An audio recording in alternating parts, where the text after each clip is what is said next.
나시린의 규례가 민수기 6장에 나오죠. 이 나시린의 규례는 이제 서원을 하게 돼요. 그 서원은 약속서자에다가 원할 원자입니다. 하나님과 구두로 한 약속을 서원이라고 하고요.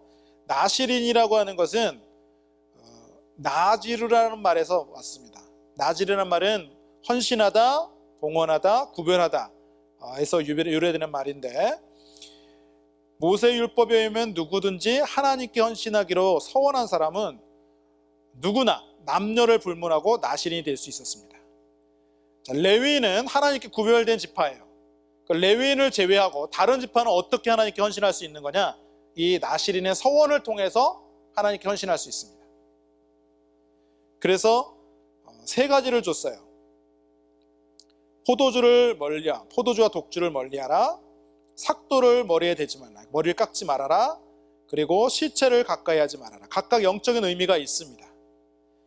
자기 스스로 서원할 수도 있고 부모가 서원할 수도 있습니다.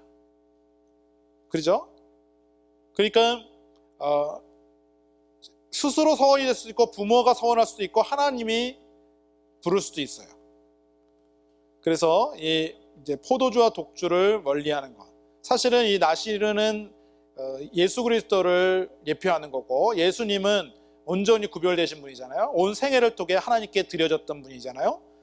그리고 구원받은 사람도 나시린으로서 구별된 거예요, 사실은. 그래서 포도주와 독주를 멀리하라. 이 포도주와 독주는 하나님 외에 이 세상 것으로 기쁨을 얻는 것, 그것이 포도주와 독주입니다. 영적인 의미는 그래요. 그래서 하나님 외에 이 세상 것으로 기쁨을 삼지 말라라는 영적인 의미가 들어있는 겁니다. 제가 시간이 많이 없어서 구체적으로 설명을 안 합니다. 구체적으로 설명하면 다른 걸 설명을 못하기 때문에 이제 간단하게 짚고 넘어갑니다. 괜찮죠? 잘 따라오고 있죠? 네. 자, 그리고 나시린이 해야 될 것 두 번째는 삭도를 머리에 대지 말라. 삭도는 머리라는 건 뭐냐면 권위를 상징해요. 권위. 그러면 자기의 권위를 하나님께 드려야 된다는 걸 뜻하는 겁니다. 여자는 고린도전서 11장에 보면 머리를 깎지 말라 그랬죠. 그 머리를 깎지 말라고 한 것은 권위를 자기의 남편에게 주라는 뜻입니다. 남자는 머리를 깎으라고 했거든요. 본성의 머리를 깎으라고 했는데 나시린은 머리를 깎지 말라 그랬어요. 그래서 나시린은 권위를 하나님께 두라는 뜻이에요. 그래서 머리를 깎지 않는 거예요. 그 머리를 깎지 않음으로써 내 권위는 내가 가지는 게 아니라 하나님께 두고 하나님의 말씀에 순종하겠다는 뜻으로 지속적인 순종을 뜻하는 거죠. 이제 그렇게 이해하시면 될 거예요. 그래서 고린도전서 11장 10절에 보면은 이러므로 여자는 천사들을 인하여 권세 아래에 있는 표로 그 머리에 둘지니라. 그래서 이 머리에 기도나 예언을 할 때는 머리에 쓰고 기도나 예언을 하라 이런 말씀인데, 그것은 권위가 내게 있는 게 아니라 바로 그 남자 아래에 있다라는 뜻으로 이 머리에 뭘 쓰고서 기도나 예언을 하게 한 거죠.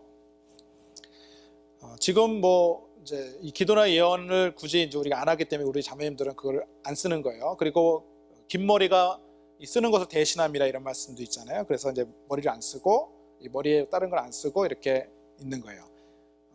그런데 이제 혹시 이제 같이 모여 있는 곳에서 이제 형제나 자매가 같이 있는 곳에서 자매가 이제 기도나 이제 어떤 예언, 이제 초대교회 때는 예언을 실제로 이제 하나님이 그 사람을 통해서 하나님 말씀 뜻을 전해주기도 했는데, 그때 머리에 쓰고서 나는 권위 아래에 있다, 권세 아래에 있다라는 표로 이 머리에 쓰고서 기도나 예언을 했던 겁니다. 그건 이제 고린도전서 11장에 나오는데 그건 따로 이제 좀 더 자세하게 배워야 될 거예요.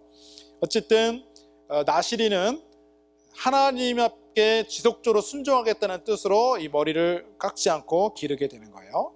그리고 이제 시체를 가까이 하지 말라 그랬는데, 시체 그것은 부정한 것을 뜻하는 거고 죄를 뜻하는 거고요. 그래서 부모 형제의 죽음에도 기꺼이 시체를 가까이 하지 않아야 되는 거예요.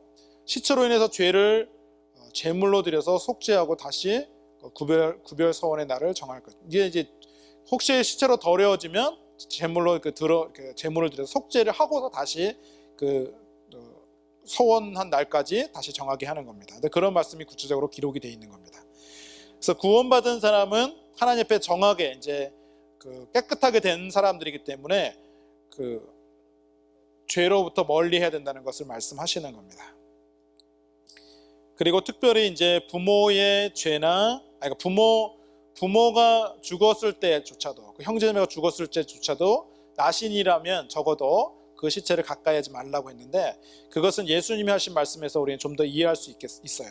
이제 하나님에 대한 신앙은 혈육 관계보다 우선한다는 것을 가르쳐 주시는 건데 마태복음 10장 37절에 보면은 아비나 어미를 나보다 더 사랑하는 자는 내게 합당치 아니하고 아비나 딸을 나보다 더 사랑하는 자도 내게 합당치 아니하다. 그것은 뭐냐면 부모를 사랑하지 말라는 것이 아니죠. 우선순위가 어디 있냐를 말씀하시는 거예요.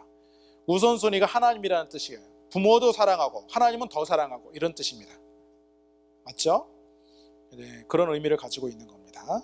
그래서 나시린의 서원을 통해서 레위 지파가 아닌 다른 지파도 하나님께 정한 날까지 헌신을 할 수가 있게 되는 거예요. 그것은 구원받은 그리스도인을 상징하는 거고 구원받은 사람은 하나님 앞에 나시린처럼 하나님 앞에 구별이 돼서 헌신하는 사람으로 살아야 된다는 것을 뜻하는 겁니다.